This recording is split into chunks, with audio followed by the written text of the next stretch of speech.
이번 시간에는 스판에서 강의 두 번째 시간입니다. 2장 1절부터 2장 끝절까지입니다. 2장 1절 수치를 모르는 민족아 함께 모이라 정령 함께 모이라 법령이 시행되기 전에 그날이 쭉정이처럼 지나가기 전에 주의 경노가 너희에게 임하기 전에 주의 분노의 날이 너희에게 임하기 전에 모이라. 그의 공의를 행하는 너희 지상의 모든 온유한 자들아 너희는 주를 찾으라 의를 찾고 온유를 찾으라. 너희가 혹시 주의 분노의 날에 숨겨질 수 있으리라. 1절에 수치를 모르는 민족아, 수치를 모르는 민족은 이스라엘을 말합니다. 단수 민족이죠. 왜 이스라엘이 수치를 모르는 민족이 된 것인가? 그것은 그들의 배교의 역사와 배교와 내어 쫓긴 역사와 관련이 있는 것입니다. 바벨론 포로 이후로 그들은 이방인의 때가 시작이 되었죠. 그리고 특히 AD 70년에 티투스 장군에 의해서 예루살렘이 회파되고 성전이 회파되고 민족이 완전히 이방으로 쫓겨남으로 인해서 그들은 수치를 당하게 되었습니다. 이스라엘은 그 카나안 땅에 하나님께서 약속의 땅으로 주신 조상들에게 약속하고 주신 그 카나안 땅에 살면서 하나님께서 그들의 왕이 되셔서 다스리셔야 하는 민족인데 이방에 있게 되었대. 이방의 이교도들 가운데서 살아야 했는데 그들의 방식대로 그들이 사는 방식과 이방인들의 방식이 다르기 때문에 이방인들이 괴롭히고 박해했던 것입니다. 그리고 그들을 조롱했기 때문에 2000년 동안 그들은 심히 수치를 당해왔던 것입니다. 게다가 그들은 하나님의 나라를 빼앗겼던 것입니다. 마태복음 21장 43절에 하나님의 나라를 너희에게서 빼앗아 그 소출을 가져올 민족에게 주리라고 주님께서 말씀하셨습니다. 그래서 이스라엘은 그 주님께서 복음서에서 약속하고 설교하신 하나님의 나라와 천국이 있는데 그 둘을 다 잃어버린 것입니다. 천국은 로마 캐토릭에게 그리고 모슬렘에게 로마 캐토릭에게 뺏기고 또는 그리스 정교라든지 이러한 종교들이 그 땅을 빼앗아 버렸죠. 팔레스타인 땅을 빼앗았습니다. 그래서 그곳이 실질적으로 천국이 되는 그곳이 이방인들의 손에 넘어감으로 인해 천국이 빼앗기고 하나님의 나라는 교회가 가져간 것입니다. 그러니까 거듭난 사람들이 그리스도 안에 있는 거듭난 사람들의 안에 하나님의 나라가 임하게 된 것입니다. 원래 하나님의 나라는 성전에 있었죠. 이스라엘 성전에 하나님께서 성령으로서 임재하고 계시면은 그것이 하나님의 나라, 영적인 하나님의 나라인 것입니다. 그리고 그 영적인 하나님의 나라를 통해서 천국이 될 수 있었던 것입니다. 이스라엘이 천국이 될 수 있었는데 이제는 AD 70년에 성전이 파괴되고 그 후로는 이제 하나님의 나라가 그것은 상징적인 사건이고 그 이전에 이미 오순절 성령 강림 때 성령께서는 그 성전을 버리고 그리스도 안에 내주하기 시작하신 것이죠. 그리고 70년에 완전히 파괴되고 회복되지 못한 채로 지금까지 오게 되었습니다. 그래서 그들은 모여야 된다라고 말씀하고 있습니다. 유대인들이 모여야 된다라고 말씀하고 있습니다. 유대인들에 대한 초청인데 이 초청이 어떤 시점을 말하는 것이냐가 우리에게 중요한 것입니다. 유대인들은 흩어졌으나 20세기 초에 시오니즘의 운동이 있으면서 또 영국이 팔레스타인 땅을 위임 통치하다가 그 벨푸어 선언을 통해서 1차 대전 때 벨푸어 선언을 통해서 유대 국가를 세우겠다고 약속을 했죠. 그리고 우여곡절 끝에 1948년에 이스라엘 나라가 다시 세워졌습니다. 그래서 상당수의 이스라엘 사람들은 유대인들은 그 본토로 돌아갔지만 아직 돌아가지 못한 사람들이 이방에 훨씬 많이 남아 있는 것입니다.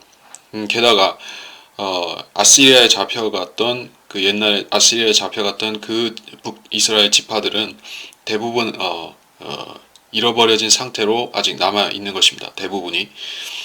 그렇기 때문에 여기서 말씀하시는 함께 모이라. 이는 이 말씀은 아직 성취되지 않았다고 봐야 하는 것입니다. 대환란 때 주께서 그들을 부르시는데 대환란 끝에 부르실 것입니다. 이전에 법령이 시행되기 전에, 쭉정이처럼 지나가기 전에, 주의 경노가 임하기 전에, 분노의 날이 임하기 전에 모이라. 자, 그 대환란 때는 이스라엘이 모이는 기간이 아닙니다. 예. 그러니까 이방인의 때는 지금도 이방인의 때지만은 대환란 때는 어떤 기간인가 하면은 유대인들이 극심한 박해를 받고 그 본토에 돌아간 유대인들까지도 흩어지는 기간이죠. 또 피난을 가야 되기도 합니다. 그래서 모인다고 하는 것은 그들이 그 날이 지나가기 전에 모여야 된다. 즉 대환란이 오기 전에, 주의 분노의 날이 오기 전에 모이라는 말씀입니다.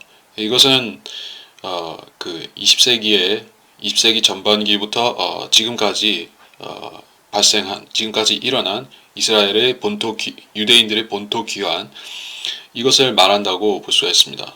이 명령에 따라서 그들이 이제까지 모인 것입니다. 그리고 모이지 않은 나머지는 대환란 끝이 되어서야 다시 모일 것입니다. 이 구절을 그리스도인에게 적용할 수 있겠습니까? 하나님께서는 그 이스라엘을 왜 모으시는가? 하나님께서 이스라엘을 소집하신 이유가 무엇인가? 우리가 이거를 알아야 될 것입니다. 여기서는 분노의 날에 모으시는 대신에 날이 오기 전에 모이라고 말씀하고 있습니다. 그렇다면은 뭔가 좋은 의미를 담고 있다고 볼 수가 있겠죠.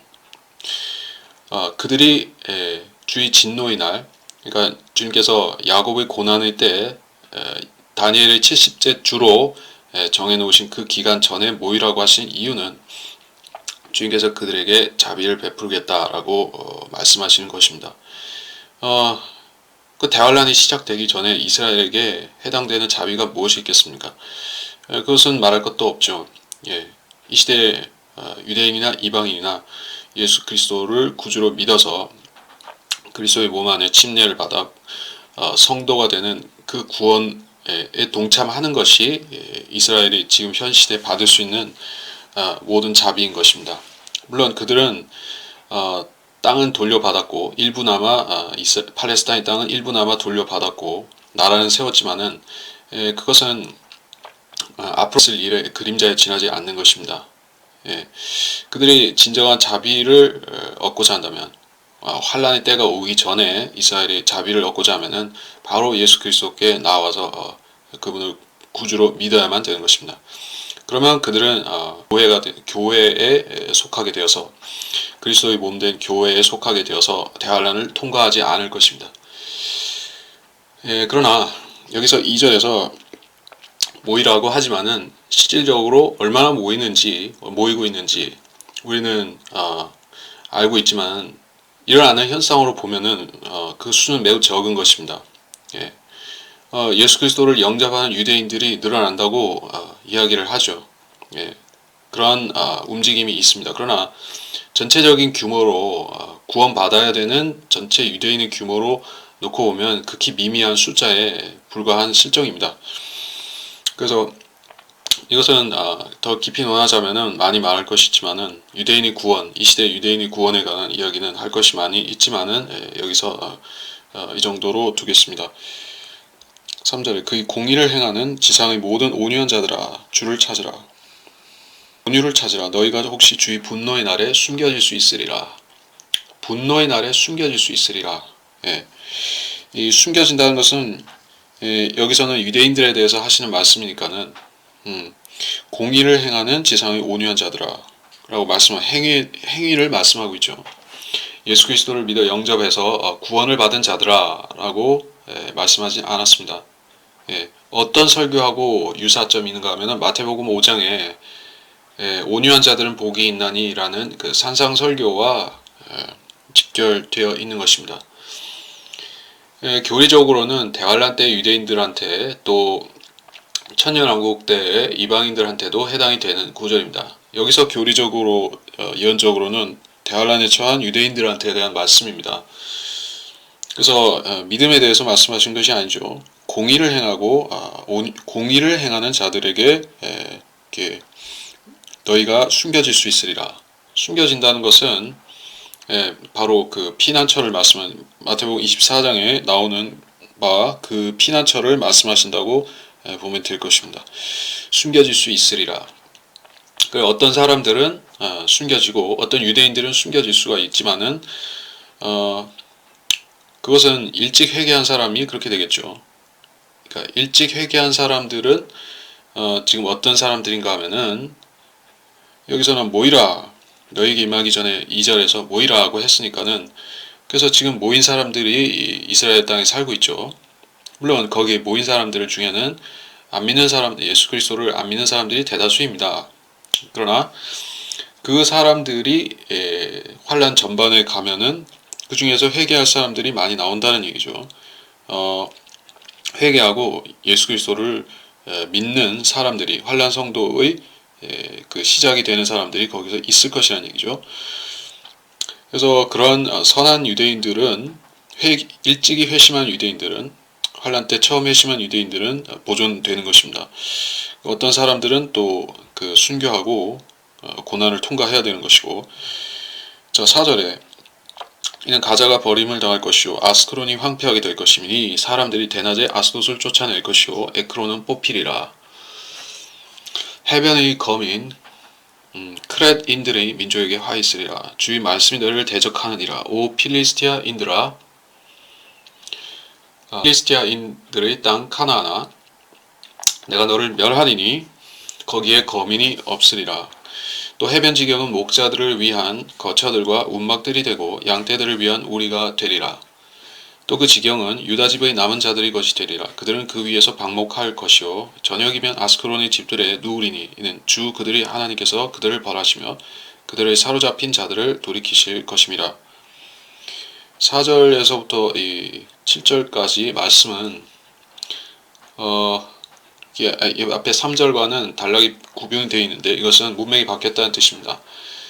앞에서는 이스라엘의 그 환란 때 남는 자들을 말씀하고 있었는데 여기서는 이방에 대해서 말씀하고 있죠. 역시 상황적으로는 같습니다. 대환란에 처한 이방, 그 이스라엘의 주변에 있는 이방 민족들, 나라들입니다. 가자, 아스크론, 아스돗, 에크론은 필리스티아의 5대 도시 중에 4시다. 사무엘상에 언급된 그 도시 중에 4개입니다. 그리고 크렛인들은 남부에 거하는 필리스티아인들이고, 이 4절에 언급된 이 가자는 지금도 지명이 예전 그대로 현존하고 있죠. 가자 지구, 뉴스에서 자주 등장하는 그 아주 안 좋은 의미로서 자주 등장하는 곳입니다. 여기에 그러니까 원래 여기가 테러가 빈발하고 그렇게 악명 높은 곳은 아니었는데 여기에 분리 장벽을 세우고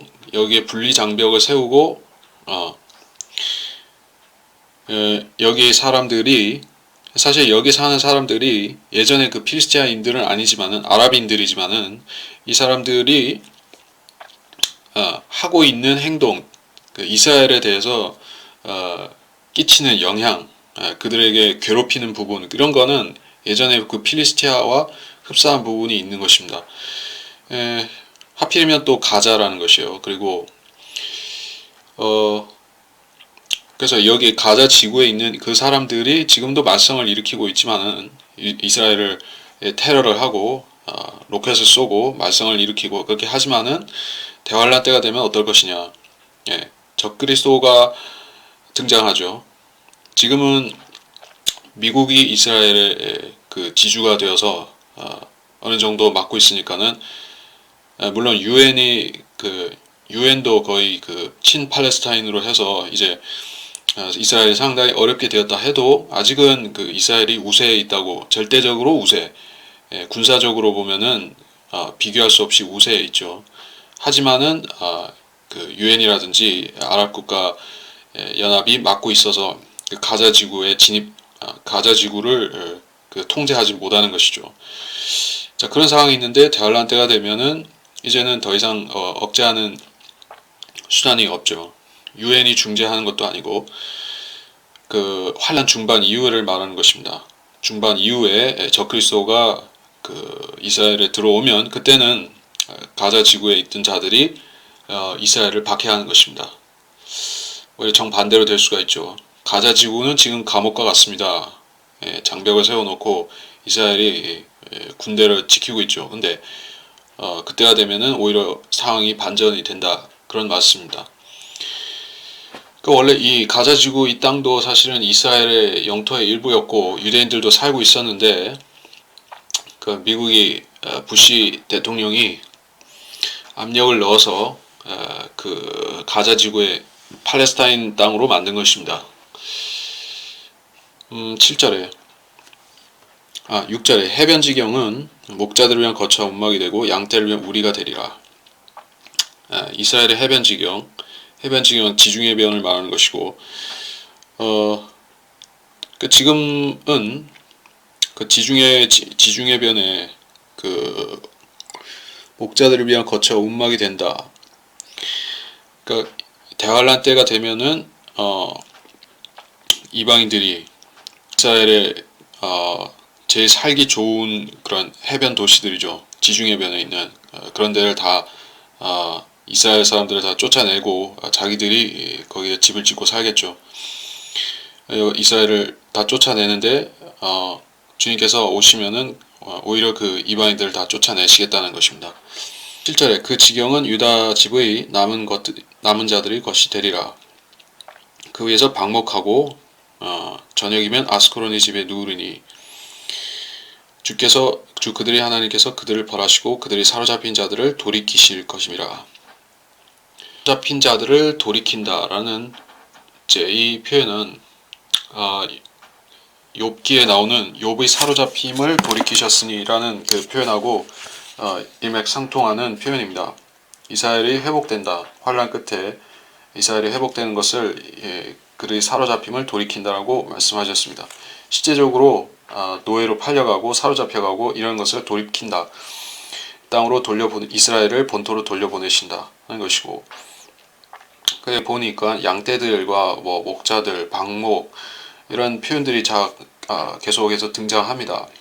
그래서 여기서 약간의 엿볼 수 있는 부분은 천년왕국은 어떤 곳인가? 성경에 보면은 천년왕국은 전원이죠. 농사도 짓고 목축도 하고 그 두 가지인 것이요. 농사, 목축. 어부들도 있습니다. 물고기도 잡지만은 그래서 주로 기초산업이죠. 1차 산업. 그래서 물론 거기도 그 기본적인 제조업은 있겠죠. 옷을 만들고 라든지 뭐 벌목, 뭐 집 짓고 이런 정도 있겠지만은 기본적으로 보면은 목축과 농경부터 시작하는 것이요. 인류가 아담 이후로 인류가 처음 시작했던 게 농사, 목축이었었죠. 그러다가 카인의 후손 위에 투발 카인이 나타나서 그 기계를 만들기 시작했죠. 그러면서 도시가 시작되었습니다.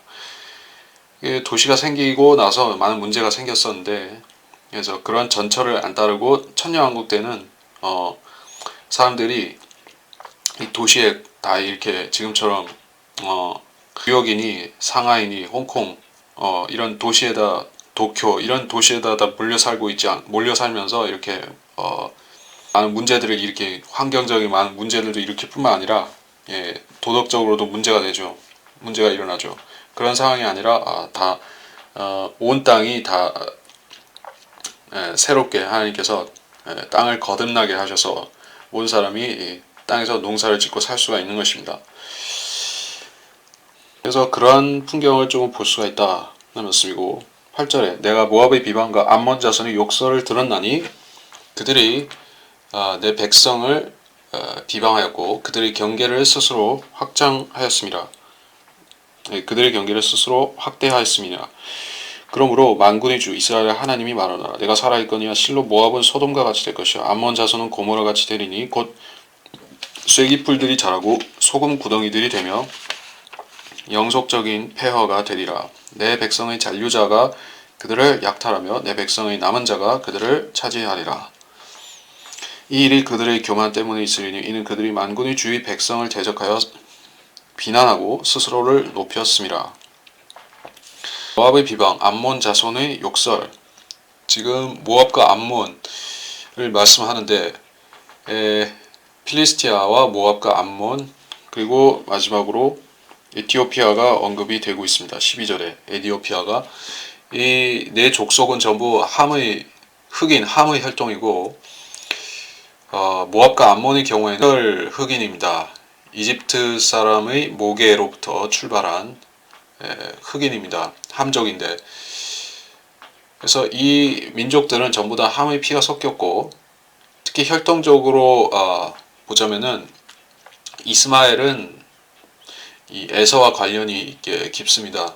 에서가 이스마엘과 그 혼혈이 되었기 때문에 지금 현재로고 보면은 이들은 함의 자손일 뿐 아니라 전부 아랍인들인 것이요. 함 플러스 아랍인들인 것입니다. 흑인 아랍인들, 흑인 혼혈 아랍인들인 것이요. 그러니까 완전 흑인은 아니죠. 완전 흑인 그러니까 그 모슬렘 자체에서도 완전 그 아프리카 흑인들은 차별을 받습니다. 거기는 뭐 인종차별 안 하는 것 같지만은 차별을 합니다. 그리고 아랍 지방에 사는 사람들은 물라토, 그러니까 피부가 갈색이죠. 완전 흑인이 아닙니다. 그런 사람들이고 약간 흰 계통도 있고 그래서 그들의 근원을 따지면은 전부 아랍인 내지 흑인 함족 속의 혼혈인 것이에요. 그래서 그들이 이스라엘을 지금도 싫어하고 그를 박해할 뿐 아니라 대환란 때도 그렇게 하다가 멸망당하게 된다는 말씀입니다. 그들의 경계를 스스로 확대하였느니라. 지금 이스라엘의 경계가 이집트, 요르단, 시리아, 레바논, 사우디는 아니고 그렇게 접하고 있는데 이스라엘이 전부 그동안에 3차, 4차까지 중동 전쟁을 통해서 영토를 넓혔었고 평화적으로 돌려받았다가 하나도 없는 것이요. 오히려 그 점령했다가 돌려준 땅은 있지만은 이스라엘한테 살라고 그렇게 아랍인들이 내준 땅은 하나도 없습니다. 지금 현재로서. 그러다가 그 땅들을 이제는 다시 전쟁으로 빼앗은 이스라엘이 전쟁으로 이스라엘 귀속된 땅을 돌려놓으라고 요구를 하는데 물론 안 들어주죠. 그러나 지금도 계속 요구를 하고 대환란 때가 되면 이스라엘이 약해지면 결국 양보해서 땅을 내놓을 수밖에 없는 것입니다. 그래서 이스라엘이라는 나라가 없어지는 것은 아니지만은 뭐 거의 분해되다시피 하는 것이죠. 그래서 주변 나라들이 마음대로 자기들의 영역을 확대하였느니라. 그래서 이스라엘의 하나님이 살아있거니와 실로 모압은 소돔과 같이 될 것이요. 그 소돔이 어떻게 되느냐? 하늘에서 내려오는 불로 유황불로 가라앉아서 지금 사해바다 밑으로 들어갔죠. 사해바다 밑으로 들어갔는데 그래서 지금은 소금바다이고 앞으로는 이게 유황불못이 되는 것이요. 그래서 소돔과 같이 될 것이요 라는 것은 모압 땅에 불못이 생긴다는 말씀이고 암몬 자손도 고모라 같이 즉 여기도 불못이 될 것이고 이렇게 말씀하고 있습니다. 쐐기풀이 자라고 소금구덩이가 되고 영속적인 폐허가 되리라. 자, 불못이 될 뿐만 아니라 그 주변의 언저리 땅들도 전부 쓸모없는 땅이 되어버린 것이요. 내 백성의 잔류자가 약탈하고 그들을 차지하리라. 그래서 가나안 정복 전쟁 때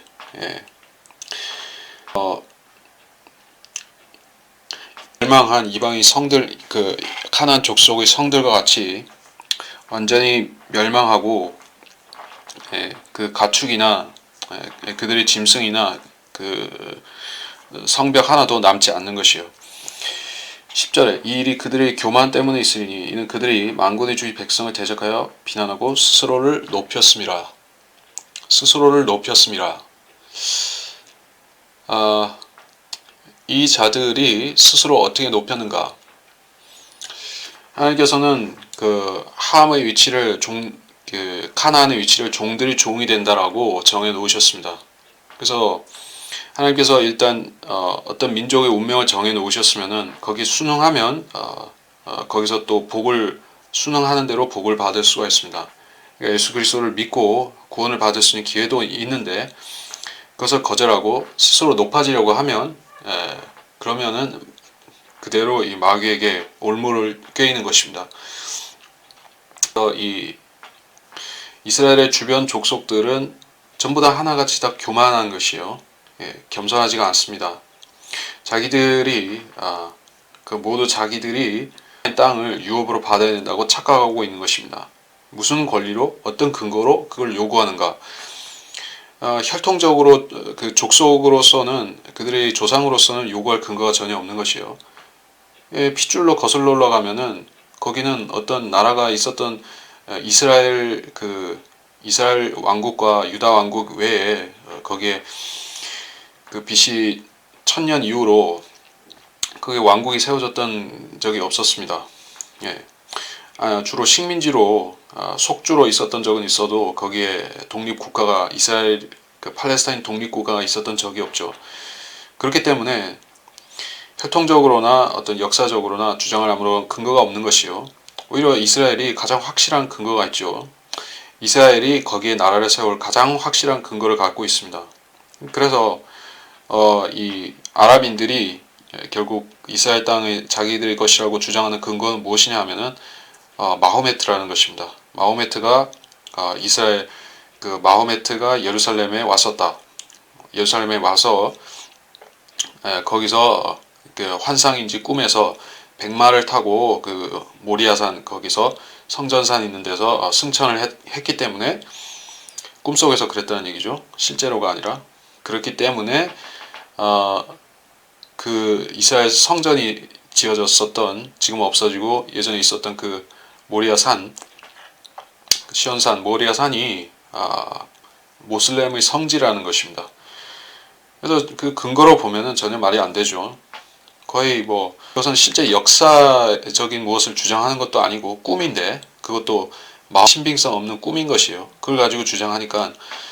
그런데 워낙에 모슬렘들은 살인과 그런 자기들의 주장을 합리적으로 논리적으로 입증하는 것이 아니라 항상 살인과 테러와 이런 것으로 증명하려고 하죠. 그러니까는 막을 수가 없는 것이에요. 그래서 그들은 교만하고 그들은 만군의 주의 백성을 대적하여 비난하고 스스로를 높인다는 것입니다. 그래서 사실은 이 세상의 3대 종교라고 말하지만은 모슬렘, 유대교, 기독교 해가지고 사실 그 분류도 엉터리지만은 모슬렘은 전혀 3대 종교의 하나로 언급될 만한 류가 못 되는 것입니다. 그래서 하나의 컬트죠. 컬트, 이단. 어떤 이단이냐 하면은 기독교와 유대교를 짬뽕시킨, 혼합시킨 하나의 이단 종교죠. 이단 종파 교주 마호메트인 것이에요. 스스로 선지자라고 했지만 아무 증거도 없었던 것입니다. 선지자라면은 예언도 해야 되고 기적도 행하고 해야 되는데 신빙성인 것은 아무것도 없고, 그가 남긴 그 코란이라는 기록도 성경을 대부분 다 베낀 것입니다. 그리고 자기가 어떤 막이 들린 그런 황홀경 가운데서 헛소리를 한 것을 책으로 누가, 그것도 자기가 쓴 것도 아니라 남이 대필해서 써준 것이에요. 그러니까 성경의 선지자들 중에서 자기가 스스로 기록 안 하고 자기가 스스로 문맹이라서, 그러니까 성경의 선지자 가운데서 정말 완전 문맹이라서 글을 못 쓰고 못 읽고 그래서 남이 대필해 줘야 되는 그런 선지자는 없었던 것입니다. 없죠. 베드로, 야고보, 요한 못 배운 갈릴리 어부들이었다고 할지라도 주님께서 지혜를 주시니까는 우리가 그들의 그 복음서라든지 서신서들을 볼 때 이 사람들이 무식하다는 생각을 전혀 할 수가 없죠.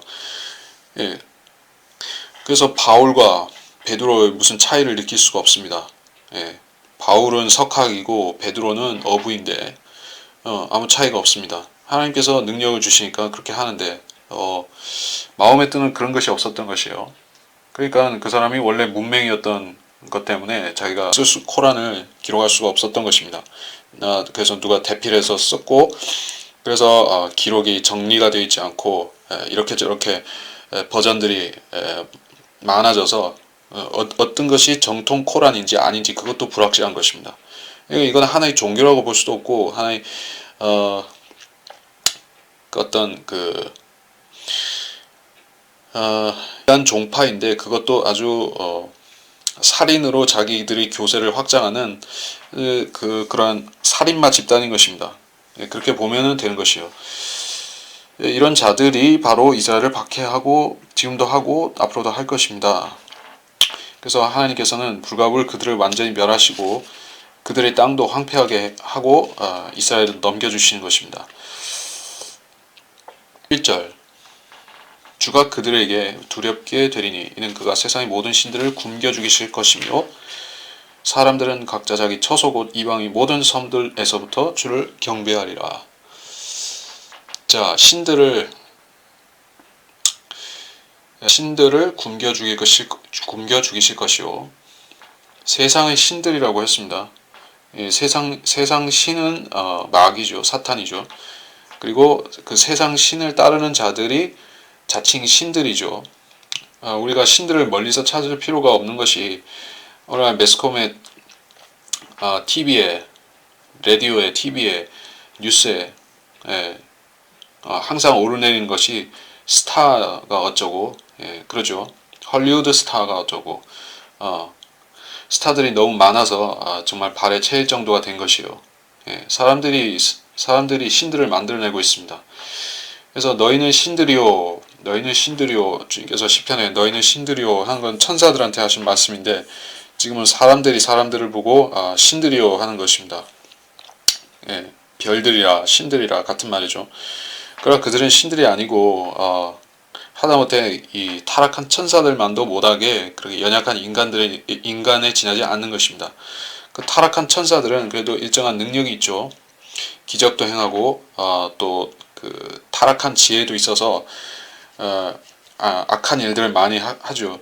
홍수 이전에 그 거인들이 바로 그 타락한 천사들의 악한 지혜의 산물이죠. 그것과 같이 그때도 신들이 있었고 앞으로 또 신들이 있을 텐데 우리 여기서 신들이라고 할 때는 그 계시록 12장에 나오는 그 신들을 말씀한다고 보면 될 것입니다. 12장 9절이죠. 계시록 12장 4절과 9절이죠. 계시록 12장 9절만 보겠습니다. 그래야 그 큰 용이 쫓겨나니 그는 마귀라고도 하고 사탄이라고도 하는 옛뱀 곧 온 세상을 미워가던 자라. 그가 땅으로 쫓겨나고 그의 천사들도 그와 함께 쫓겨나더라. 자, 그 신들이 땅으로 온다고 되어 있습니다. 신들이 땅에 있다가 그 신들이 죽는 것입니다. 언제 죽느냐? 주님께서 오시면은 그들도 사람처럼 죽는 것이요. 대홍수 때는 주님께서 이 비를 내리셔서 그들을 물에 빠뜨려 죽이셨죠. 그러나 이번에는 어떻게 죽겠습니까? 주님께서 말씀이 칼로 치고 불로 살라서 죽이시는 것이요. 재림하실 때 두 가지가 있죠. 불과 칼. 전염병이기도 하고 자 그렇게 비참하게 죽는 것입니다. 그리고 여기서 굶겨 죽이신다고 되어 있습니다. 세상의 모든 신들을 굶겨 죽이실 것이요. 사람들을 말할 수도 있고 실제 그 타락한 그 영적 존재 천사들을 말할 수도 있습니다. 그들이 사람의 육신을 얻었으면 이제 사람처럼 되어서 그 죽는 몸이 되는 것이요. 그래서 홍수 이전에 내려왔던 천사들도 죽었죠다. 죽어서 그들은 타타루스로 내려갔습니다. 사람들은 각자 자기 처소 곧 이방의 섬들에서 주를 경배하리라. 이방의 모든 섬들 이런 표현이 나오는데 온 세상이 그렇다는 말씀입니다. 그래서 어떤 사람은 이방에는 원래 홍수 전에는 대륙이동설 해가지고 그때는 온 땅이 하나였다라고 주장도 하는데 그런 거는 우리가 다 알 수가 없지만은 뭐 일단 바다가 있으면은 바다가 없으면은 섬도 없죠. 근데 여기선 바다가 있으니까 섬이 있는 것이에요. 그러니까 성경에서 말씀 안 한 거는 너무 억측을 할 필요가 없는 것입니다. 홍수 이전에는 모든 대륙이 하나였다. 소위 뭐 대륙 이동설에서 판계하다. 대륙이 하나로 뭉쳐 있다. 이렇게 주장하지만 그거는 모르는 것이에요. 아닐 수도 있고. 여기서도 섬들이 있으니까는 섬들이 있다고 했겠죠. 호주라든지 그 영국이라든가 호주라든가 아이슬란드, 뭐 뉴질랜드 또는 심지어 이 아메리카 대륙도 크게 보면은 섬이죠. 이런 섬들로부터 모든 사람들이 주를 두려워하고 주를 경배한다는 말씀입니다. 남아있는 이방인들이 다 주를 경배하겠죠. 유대인들은 그 땅으로 돌아오고 이방인들도 자기들의 그 영역에서 주를 경배한다. 너희 에티오피아인들도 내 칼에 살해되리라. 그가 북쪽으로 그의 손을 뻗쳐 아시리아를 멸할 것이요 니느웨를 광야처럼 황폐하고 메마르게 하리라. 민족들이 모든 짐승떼들이 그 땅의 한가운데 드러누울 것이요 가마우지와 헤오라기는 기둥의 상인방 위에 깃들일 것이며 그것들의 목소리가 창문들에서 노래할 것이요 문지방에는 황량함이 있으리니 이는 그가 백향목으로 지은 것을 벗길 것임이라. 이것이 함부로 지냈던 기뻐하는 성읍이라 속으로 말하기를 나만 있고 나 외에는 아무도 없다 하더니 어찌하여 그 성읍이 황량하게 되었으며 짐승들이 누워있는 거처가 되었는가. 그 성읍을 지나가는 자마다 조소하며 자기 손을 흔들리라. 자, 이 12절에 에티오피아인들도 내 칼에 살해되리라. 왜 에티오피아인들이 등장했을까요?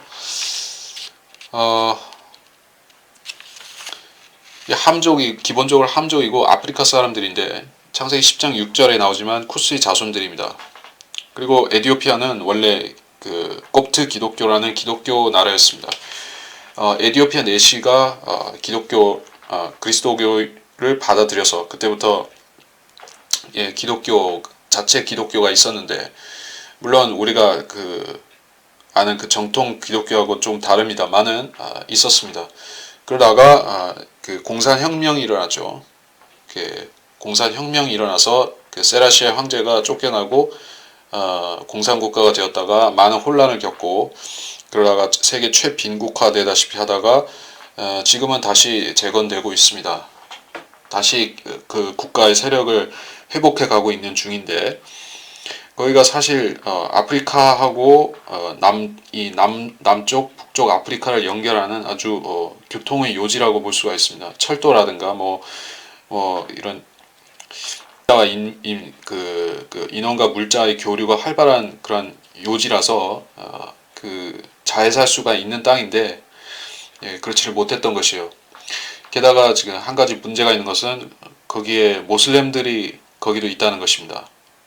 모슬렘들이 항상 어디나 그렇듯이 아프리카든지 아시아든지 뭐 미주도 그렇고 유럽도 그렇고 어디든 이 함의 족속하고 플러스 모슬렘이 들어가면은 많은 문제들이 일어나는 것입니다. 그래서 이 나라도 모슬렘 때문에 크게 어려움을 겪고 있고 모슬렘화 되어 가고 있는 것입니다.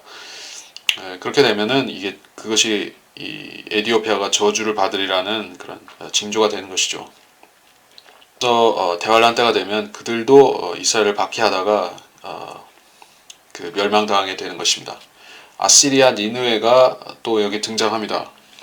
원래 이 거리상으로는 상당히 멀리 떨어져 있죠. 아시리아는 저기 시리아에서부터 이라크 북쪽 이쪽이 아시리아의 본거지죠. 그러니까는 이 아시리아 그리고 니느웨라는 도시는 아시아에 속해 있고 에티오피아는 북아프리카인데 중북부 아프리카인데 어떻게 서로 연관이 있는가? 니느웨는 셈족이 건설한 도시입니다. 그리고 님롯이라는 쿠스 사람 님롯이 그 도시를 함족의 우상으로 우상화시켰습니다.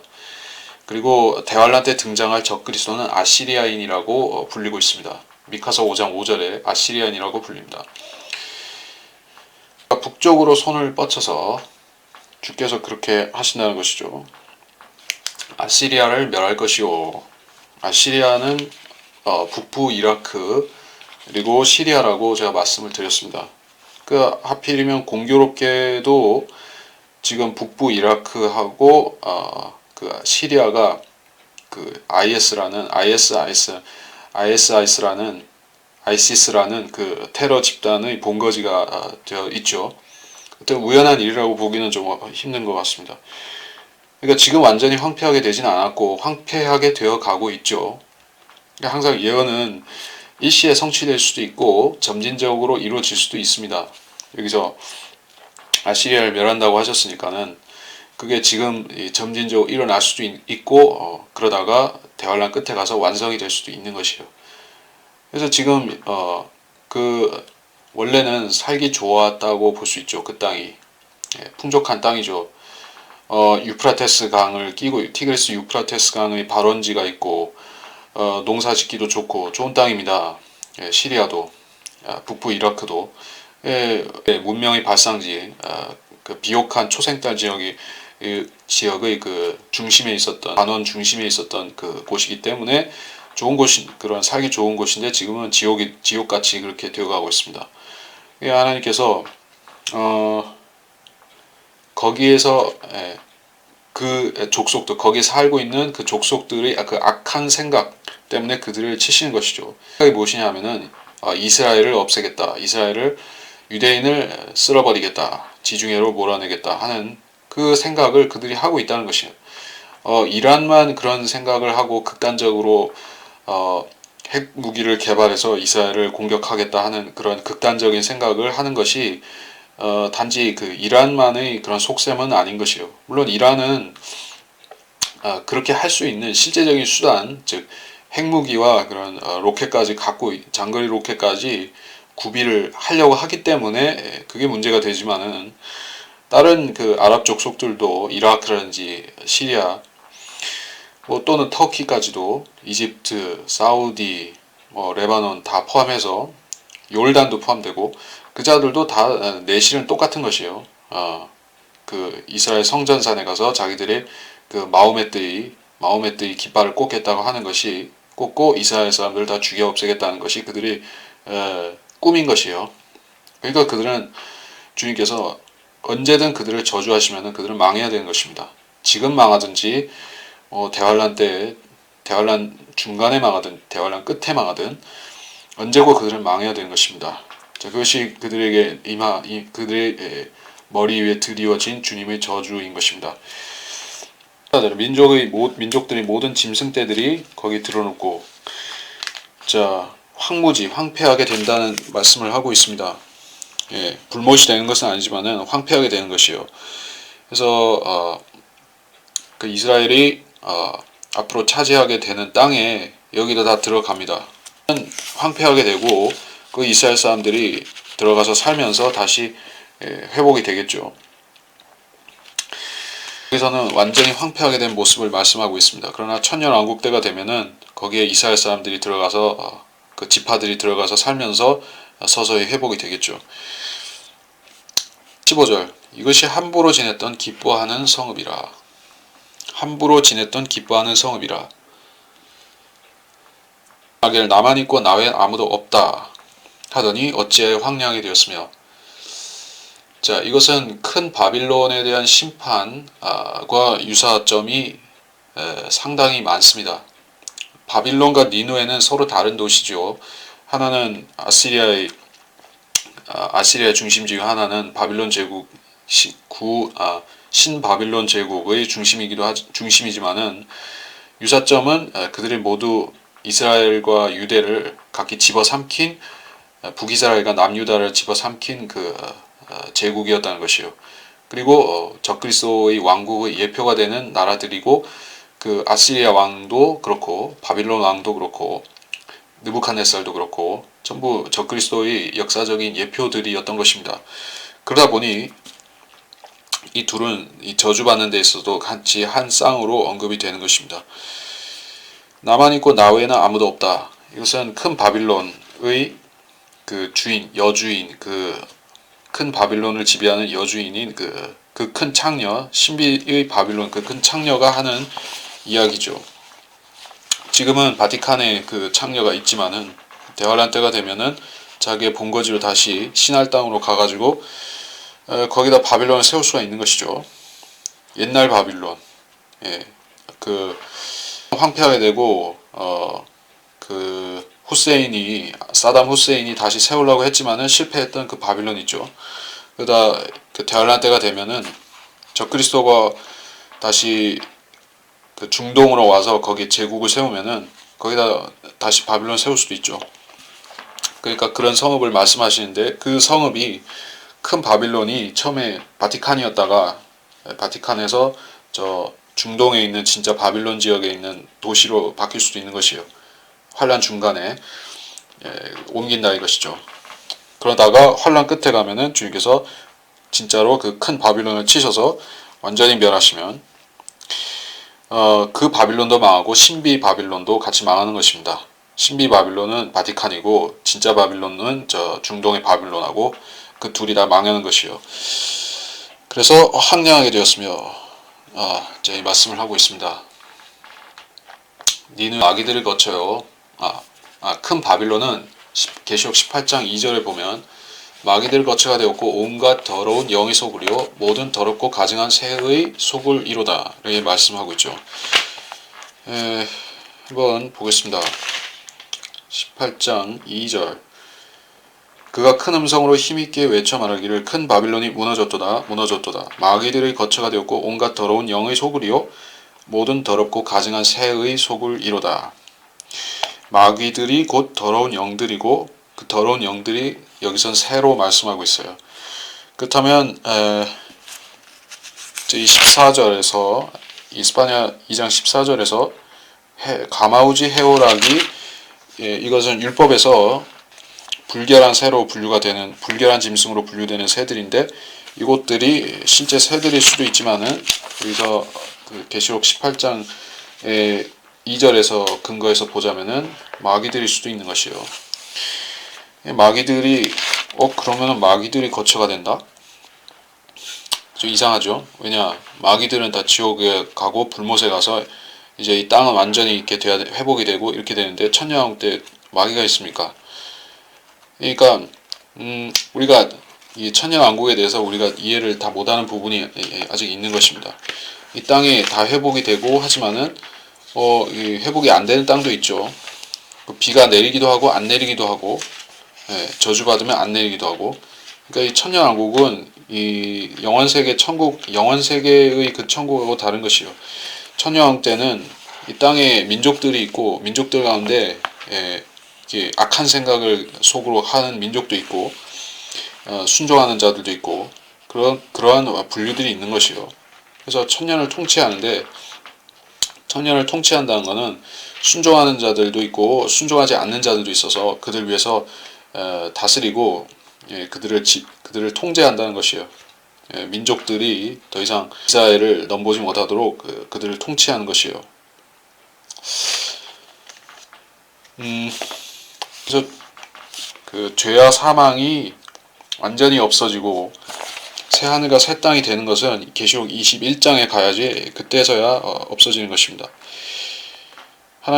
계시록 21장 4절에 보니까 하나님께서 그들의 눈에서 모든 눈물을 닦아내시며 다시는 사망이나 슬픔이나 울부짖음이 없고 고통 또한 없으리니 이는 이전 것들은 다 사라져 버렸음이라고 하더라. 자, 죽음도 아직 남아 있었습니다. 천년왕국 때. 그러다가 이 새하늘과 새 땅이 오니까 그때서야 이 사람도 안 죽게 된 것입니다. 피조물들한테서 죽음이 없어진 것이죠. 이런 것을 알아야지 천년왕국이라고 해서 그러니까 우리가 천년왕국을 소망한다. 우리 목표 지점이 그거하고 우리가 지향하는 최종적인 목표 지점이 그것이 아닌 것이요. 물론 주님은 천년왕국을 통치하실 것입니다. 우리도 통치하고 주님께서 통치하시면은 우리도 같이 통치를 하지만은 그게 우리의 목표 지점이 아니죠. 새 예루살렘이 우리의 목표인 것이에요. 새 예루살렘은 거기는 사망도 저주도 전혀 없습니다. 언제부터? 지금 그 도성이 예비되고 있고 천년왕국이 끝나면 그때 사람들 앞에 내려와서 소개가 되는 것이죠. 예, 그러면 온 세상이 새 예루살렘처럼 되는 것이에요. 그러니까 우리는 새 예루살렘을 소망하고 예수 그리스도의 재림을 소망하고 이렇게 되는 것이죠. 우리의 본향집을 소망한다. 예, 우리 본향집은 새 예루살렘이다. 우리의 본향은 천년왕국에서 사는 것이 아니다 하는 것입니다. 그것은 하나의 패스하는 과정이다 하는 것을 알아야 될 것입니다. 그래서 계시록 그래서 스파냐 2장에 말씀에서 충분히 강조를 더 할 수도 있지만은 시간상 안 했습니다. 그러니까 지금 이스라엘과 성전과 또 그 주변의 아랍인들의 문제, 이것에 대해서는 여러분들이 반드시 이 문제에 대해서는 완전히 어떤 전문가 수준으로 정통하게 알 필요까지는 없지만은 어느 정도 알고 있어야 되는 것이요. 이러한 실정에 대해서 돌아가는 사정 실정에 대해서 전혀 무지하면은 여러분은 시대를 모르고 살게 되는 것입니다. 예. 그리스도인은 하늘 소망을 갖고 살지만은 우리 새 예루살렘과 휴거에 대한 소망을 갖고 사는 건 기본이지만은 우리가 현 시대를 살면서 주님께서 어느 만큼 가까이 오셨는가 하는 것을 재어볼 수 있는, 측정해 볼 수 있는 바로미터는 바로 이스라엘이라는 것이죠. 이스라엘이 예언의 지표, 바로미터다 하는 것을 우리가 인식을 해야 됩니다. 그런 그 인식 없이 우리가 역사를 재단하면은 엉뚱한 생각을 하게 되는 것이요. 후천년이라든지 무천년이라든지 아니면은 뭐 아예 재림이 없다든지 하는 망상을 할 수가 있는 것이요. 아니면 전혀 무관심해지는 것이죠. 대부분의 지금의 현대 그런 교회들, 교단 교회들, 한국이든 어디든 상관없이 다 재림에 대해서 그것을 재림을 믿지 않는다, 거부한다, 뭐 이런 정도의 반응이 아닙니다. 예, 그냥 개념이 없습니다. 그냥 무식합니다. 모릅니다. 예, 아예 생각이 없습니다. 그런 수준인 것이에요. 그러니까 차라리 뭐 후천년주의다. 나는 후천년주의요. 나는 무천년주의요 하듯이 자기가 무슨 주의 사상을 내세운다 할 정도면은 그 사람들은 그래도 뭔가 자기 나름 뭐 성경을 물론 틀리게 잘못 연구하는 것이지만은 뭔가 관심이 있어서 하는 정도인데 그것조차 없고 그냥 뇌가 백지 상태로 그냥 가만히 있으면은 그것은 그야말로 그 차지도 덥지도 않은 중립 상태로 가겠다는 것이요. 라오디키아 사람이죠. 라오디키아 사람. 그리스도인이 라오디키아인이 안 되도록 라오디키아인처럼 안 되도록 하려면은 한 가지 길밖에 없는 것이요. 우리가 시대의 징조에 대해서 깨어 있어야 되고 그리스도께서 얼마만큼 오셨는가 하는 것을 특히 역사의 중심 또 하나님의 관심의 중심 또 하나님께서 앞으로 이 예언을 이루실 그런 장소적인 중심인 그 팔레스타인 땅에 대해서 또 팔레스타인을 중심으로 한 이 중동의 여러 가지 일들에 대해서 우리가 항시 관심을 갖고 뉴스를 보더라도 관심을 갖고 신문을 보더라도 관심을 갖고 보라는 것입니다. 그래야 우리가 성경 공부를 할 때 자기만의 독단에 빠져서 예언을 무시하지 않게 되는 것입니다. 자, 이 말씀을 남기고 여기서 이번 시간 마치도록 하겠습니다.